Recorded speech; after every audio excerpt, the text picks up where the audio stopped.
Good morning. Good morning. How are we all doing out there today? Good morning, Steve. Oh, I love it, Linda. I love it when you bring the energy. Wednesday morning, here we go.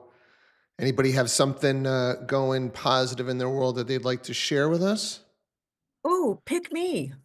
Let's do it. Let's do it. And Okay, just, well, I'm delight I know we always struggle, guys, for hand raising, and Linda, I think you know how to raise your hand, but I just love the excitement anyway. But just remember, if you go into what is it, reactions, I believe, is where you guys can raise your hand because I think we struggle with that on most days. So reactions is where you can find that. Go ahead, Linda. okay, well, I am delighted to say that, yesterday we did a showing on, one of our beautiful listings, and, an offer came forth, last night. Hallelujah. And then we also received, a phone call, that, an offer's coming through on our $1.2 million listing, that we've had up for less than a month, and so it's a big day. Woo! I love it. I love it. I love when we're putting deals together, and I love when we're getting some wins. Appreciate you getting us started. Who's got something going on in one of their deals that maybe isn't going so well, or something that you learned from a transaction that'd be a good share for the group? What do we have? Who's got something?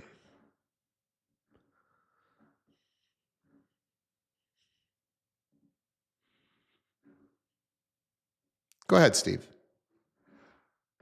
So, escalation clauses. Not a big fan. I see a lot of agents are not fans of escalation clauses. Um, I love them for both sides, because obviously it gets everybody, the listing side, they get more money for their client and for their commission, and it gives on the buy side, the last out to try to beat the highest and best. But I've been told that a lot of listing agents hate them. They don't like to entertain them. And I had one in play yesterday. We ended up not getting the deal because it went over asking and it was an investment property. So my buyer wasn't going to go that high anyways. But the feedback I got, because I call after, and we lost out on a rehab loan versus cash, which cash is king. So I already kind of prepped my buyer for that disappointment, and he had a max number that I didn't think was going to get us to the finish line anyways. But the feedback I got was, if you're going to do an escalation clause, you shouldn't come in to start under full asking price. And the sellers were upset because it was as if we don't want to have to pay you what you want unless we have to, which I think that's any consumer. I think any buyer doesn't want to pay more than they could have Yeah, paid, let whether us talk it through. This is a good one, Steve. I'd like to hear from some of the strong listing agents. What are you thinking on this? I've got my 2 cents, but How do you raise your hand in here? it's under reactions, Jen. But you can go ahead. You got the mic. I think that if somebody doesn't want an escalation clause, then it's probably because there's several offers around the same amount, or they were just hoping for something better and they want you to just give a number.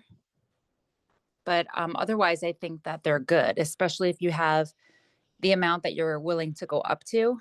But I think that if they're not accepting it, it's because they don't have anything that high. It's my exact thoughts. There's nothing wrong with an escalation clause for an offer. It's an offer, right? And my take is when agents aren't happy with escalation clause because they've got nothing to escalate it against. And so exactly like you said, Steve, the consumer is trying not to overpay, right? And when you don't have offers that are going to make that thing escalate, all of a sudden, we're not overpaying. So not in the best interest of the seller, but I'd rather see an offer with an escalation than no offer at all. See a couple other hands up. Linda, was yours still lingering from your initial conversation, or did you have some thoughts on this?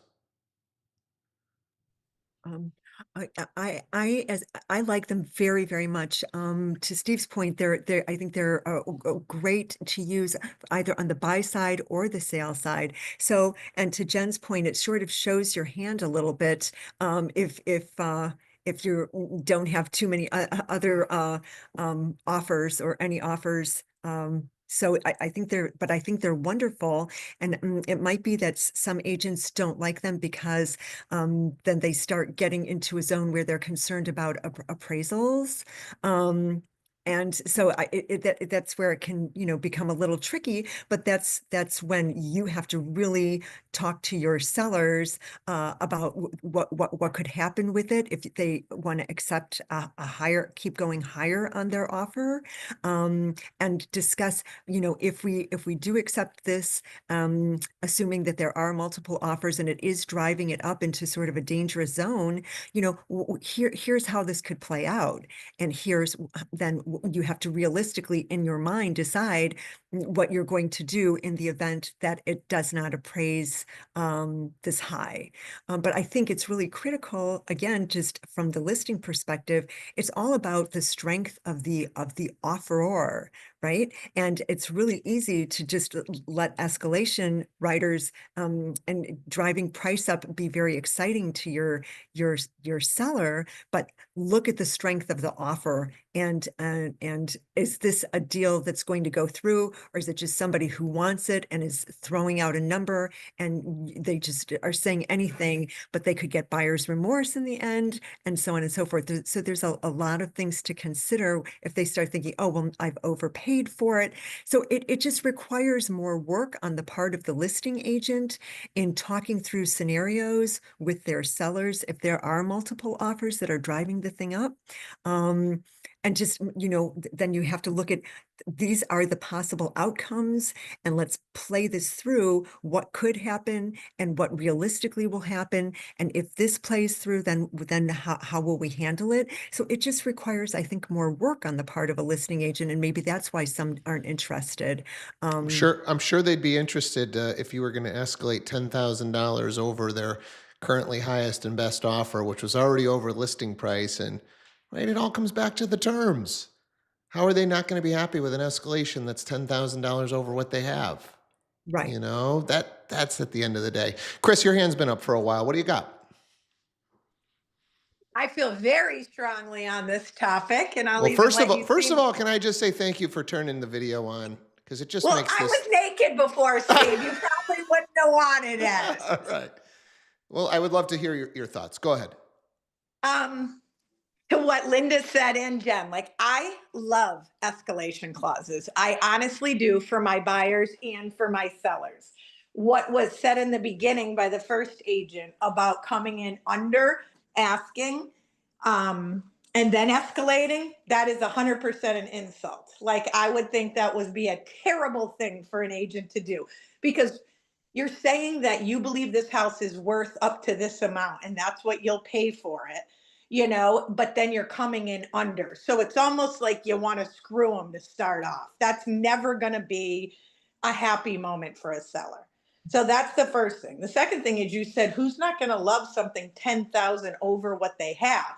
Well, they're only escalating 1,000, 1,500, 2,000. So even if there is one that's 10,000 over, it's not going to go there. It's only going to go to No, whatever they're at. my point on that one is that number doesn't have to be 1,000. We could say we'll go 10,000 over the next highest, right? So you could, depending how it's structured. I'm saying you're right. If the number's 310 on a 300 and I'm only going 1,000 over, but if I go 10,000 over, if I go 5,000 over, like those are big jumps in my mind, and there'd be no reason not to like an offer like that. Well, You know, I do 2,000 with my buyers. And Yep. then kind of to the point before me, if you're going to have information to back that up as far as appraisal goes. Like, are you willing to, eat part of the appraisal? What is your, terms and conditions? And like what was said before me, it's very much where you need a good listing agent that's going to look at all the terms, because you have these buyers agents that come in hot. I'm going to give you 300 for a house that's worth 250. Yippee. That's it. Yeah, no, and just don't feel, guys. I think every single deal, it's a new deal, it's new terms, it's a new buyer, it's a new buyer and their desire to buy this house, right? So if your typical escalation is $1,000 over or $2,000 over, but you've got a current buyer that just look, Steve, I gotta have this house. Then escalate $5,000 over the highest, 7,500 over, right? Just explain to your buyer, hey, here's the things, right, that can make a difference. So you might come in even higher than those numbers, and you could have, like Linda said, appraisal issues, but it's all about the terms and how strong you want to make it. Lauren, I think you were next. So I'm on the same train with everybody. Love escalations. And for the fact of I love negotiations as part of the process, right? I think it is such an exciting part of it. Feeling like, you're getting maybe some win somewhere, something like that. And so being strong in negotiation skills, using additional terms, I'm all for it. Steve, did you have some more thoughts? Yeah, just to clarify, like to Chris's point of coming in, it's an insult. So I should mention that I did have a conversation with the listing agent and let them know. So this was a rehab property, cash or rehab only. And I let her know. I said, listen, it's lower than asking. I said, we're coming in with an offer. I said, we're rehabbing, flipping this. I said, the numbers have to work for my buyer. We're not trying to insult anybody, but he has a number in mind that makes sense, and I'm not sure what that number is because, I'm not going to disclose that anyways, but he may be willing to beat the highest and best. That's why we put the escalation in. So I always, if I know it's low, I try to do damage control and try to tell him like, hey, we're not trying to offend anybody, but this is where the numbers come in to start. Maybe we can beat your best one. So my buyer was like, there's no way anybody rehabbing this is coming in at asking. Otherwise, they're not flipping it. They're doing it to fix it up and live in it. So Yeah, he so knows. on something like that, Steve, maybe we don't use the escalation. We just come in, just like you said, right? We contact the listing agent, we send over the comps. Hey, this is where we think this property's worth. My guy's going to put $100,000 into this to rehab it, right? Here's the comps that I pulled. This is what we think it's worth. We're not lowballing you. This is just with the amount of work it needs. Here's where we think. If you have some comps that say different, send them over, right? My buyer likes it. Like these are the numbers where he thinks it's worth. Maybe our value's off a little bit. If you can show me that your number is actually the right number, even with the rehab, we'll take a look at it. So it never has to be just cut and dry. It's just, hey, this is where my buyer feels comfortable based on the amount of money he puts in. This is where we think it's worth. We could be wrong. Maybe I missed a couple of comps. Show me why it's worth more, and I'll present it back to my buyer. So maybe we didn't need to go escalation on this one. Chris. Well, 100%. If there's other offers on the table and you say that to me, I'm going to say, I'm not putting time into educating you on my listing when I have 4 other offers. Like, and if you're coming in without any other offers on the table, why would you even be using an escalation clause? So that is confusing to me. Yeah, I think we definitely got to know, right? What are we competing against, right? If we got a property that's sitting and it needs a lot of rehab, typically, unless it's brand new to market, you're not competing against anybody. So now it's just what is this property really worth? Because the market has basically said, we haven't found a buyer yet. We haven't had a buyer and a seller agree on what this property is worth, right? And some of these properties that need the rehab, they can, have wide ranges on what it's really actually worth. So these can be difficult. But I would agree with Chris, like if it's early and we got a lot of activity, we can't be lowballing. And now maybe it is time to ask for escalation and probably not a time where you can say, prove that it's worth more to me. Right? But it's when it's sitting, which is what this kind of sounded like, right? This is sitting, it needs a lot of work. So, hey, here's what we think, right? It clearly the market has said it's not worth whatever you got it on for. Right? It's been sitting a little bit. This is what we think. Prove us wrong. Well, 100% to that note, Steve. If it's been sitting and I missed that part, see, it must have been when I was blow drying my hair. Well, it might not be Like, sitting. I don't know. Steve didn't give us all the details, so maybe not. oh, okay. Yeah, Because yeah, maybe it's not. been sitting for sure, coming under, absolutely. Yeah, what's days on market, Yeah. Steve, and what's your No, feel there on so this one? it literally just came on market. There was a lot of traction. I already told my buyer that their showings before us, but after us, and it was going to be hot. Obviously, he asked me, I said, my advice is you come in at, if you want this, come in at full asking, with the escalation is what I recommended. He ran the numbers with his contractor and this is where he felt. And I already prepped him Yeah. for the disappointment. I said, it's competitive. Someone's going to come in here and swoop this or have cheaper labor, so I expected maybe not to get it, but I was hoping obviously that they came back and said, hey, we're asking 200. We have an offer at 220. Are you going to beat that? And then he would have said no anyways, but he was hopeful that everybody was going to be a flipper. And he's like, everyone's going to be in the 180 range on this if they're flipping, because it has to be there for the ROI based on the comps. Yeah. Well, I think though, when you've got a client like that, they got to be willing to lose here, hope that nobody does come in like the seller was hoping, right? And then 2, 3, 4 weeks on, hey, we're still here. We're still willing to do our number, right? But if this thing's brand new to market, it's going to be tough. It's going to be tough for the flippers to pick these things up. So it doesn't hurt to get your offer in. But given everything, I would tend to agree with Chris. Brand new to market, we're coming in under the ask and then escalating over. That's going to be tough to win it. Tough to win it. But there's so many little factors that go into all of this stuff, and when to use escalation, and when to come in under, and when to ask the other agent to prove it to me that your number is the right number.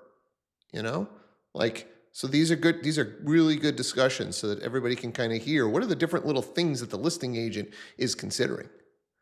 But asking somebody to take an under ask offer first week on the market, there are very few scenarios that they're going to accept. Why accept it? Why not just wait and see? Because here's the thing: is a lot of times you'll have a buyer's agent say, "Well, we're going to walk away if you don't take this now." Really?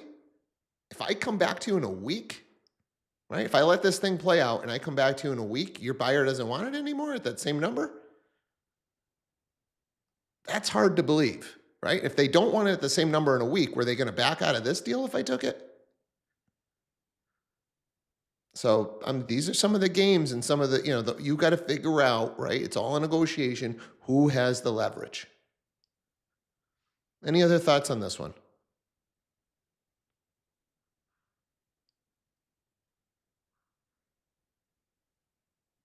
Great share, Steve. Let's change topics. Who's got something else? Who's got something weird going on in a deal? What'd you learn? What do you want to share with the group?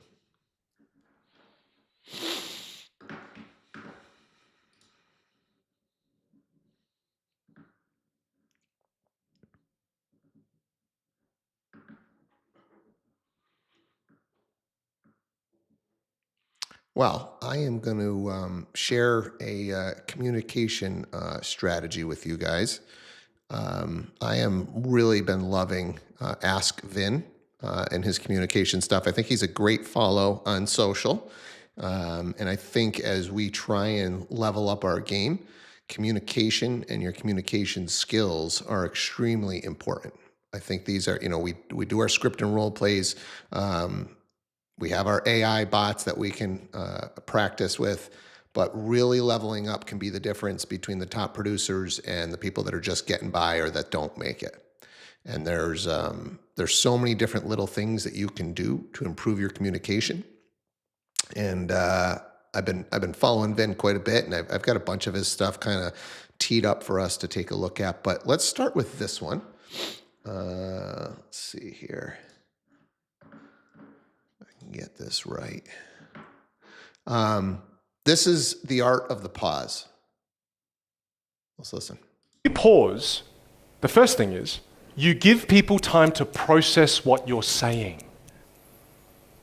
Notice how when I pause, it gives you a chance to process the information. Whereas what people don't realize, when you don't pause, you don't give people any time to process anything that you've said. And as a result of that, there's no clarity in that communication. Because if I just keep talking about all the vocal foundations, I go from rate of speech to volume, and I don't really stop after any moments at all, and I just keep going through, after a while, you don't get an opportunity to pause, and you don't get an opportunity to process anything that I've said. Therefore, after a while, everything just becomes a bunch of information. Nothing really sticks out, nothing was highlighted, you don't even know what you're meant to be listening to. When I pause intentionally to give you time to breathe in the lesson, to be able to process it. Second foundation for the pause, if you don't become comfortable with the pause, your speech will be littered with non-words and filler words. Non-words are the sounds we make to fill the silence, and filler words are the words we use to fill the silence. And so, do you know what I mean? We fill our speech with it. So, for example, if I wasn't comfortable with the pause, and as I was going through, do you know what I mean? When I get through to, do you know what I mean? When I get, and do you know what I mean?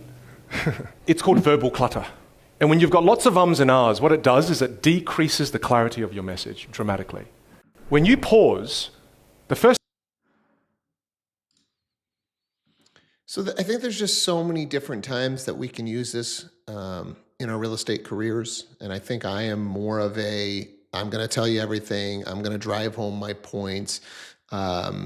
Too much driving, too much type A, especially listing presentation, first buyer presentation, right? Meeting people. I'm probably a little bit too overbearing. And I think if I can just get this into my normal cadence, just to pause, especially when I'm trying to really get a point through, and then see how they react, let them say something. I think I can develop my communication better. So this one hit home for me. Anybody feel like they are really good at this, or is this something that you think you can easily put into your game? Do we have any thoughts around the pause? Is anybody actually mentally thinking about this when they're going into new conversations, whether that's listing appointment, meeting a buyer for the first time? Who's got some thoughts?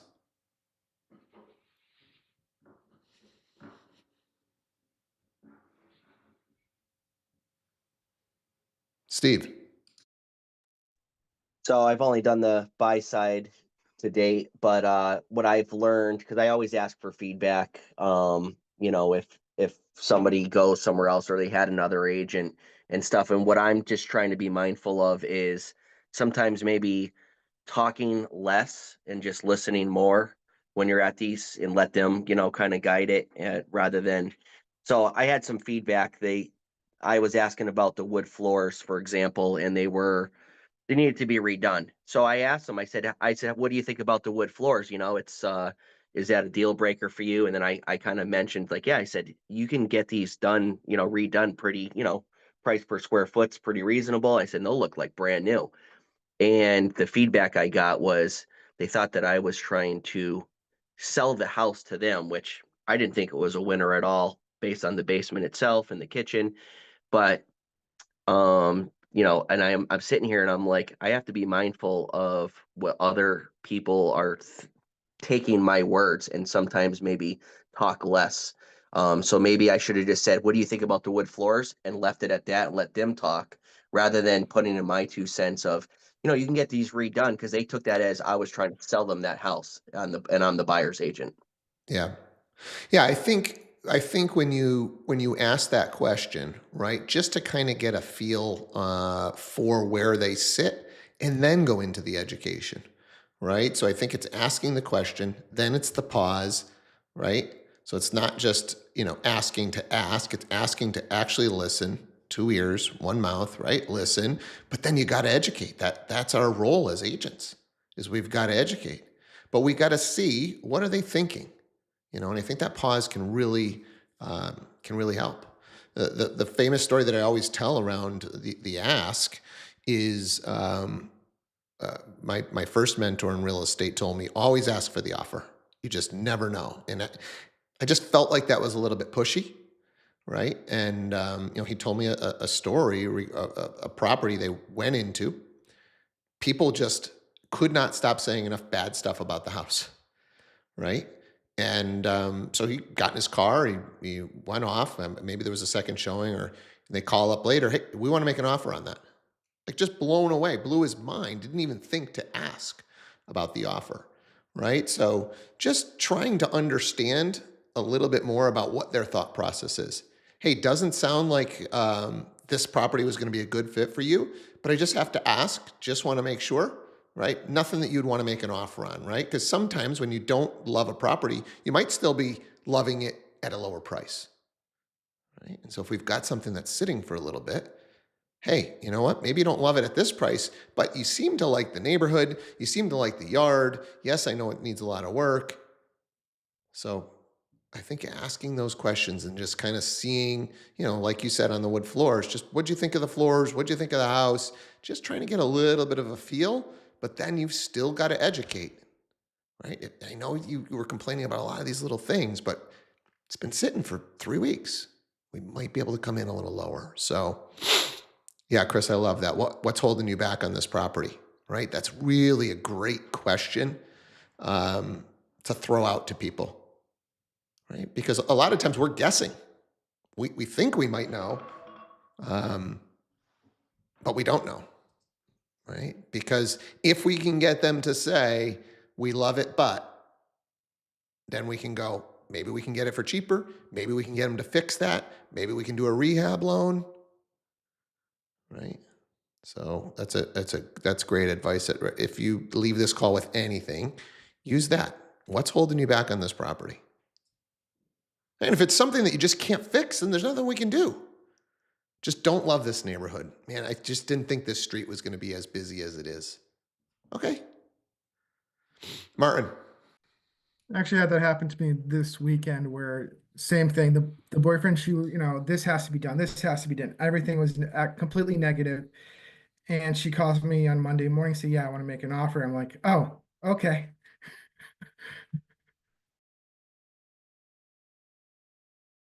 That shows you who wears the pants, Martin. Trust me, I know. I've been married for 21 years. So yeah, trust me, I know. All right, guys, we are right up against the hour here. Let me get the quick calendar up. Learning opportunities today, the Investor Agent Playbook, close more transactions and build wealth, Facebook and Instagram listing system, a live session, Mastering Physical Mail, a powerful strategy for client acquisition. It's interesting. And another live session, New Year, New Habits, New Finances with Christine Valdez. So these are some new ones that we haven't seen before. So some really good opportunities. Take a class, learn something, come back and share it. Hope you guys have an amazing Wednesday. Appreciate all the contribution today and making this call a great one. We'll do it again and start your morning the best way to start your day in real estate tomorrow. Take care. Steve, we have our Real Connect meeting today. Yes, Real Connect is what time on that? Big one. Yeah. What time? That's at 1:00, and that's a 1 big o'clock. one. He's going to say where Rise is going to be. And Sharon's going to say other stuff, I guess. Yep, that's a big one. 1 o'clock, Real Connect.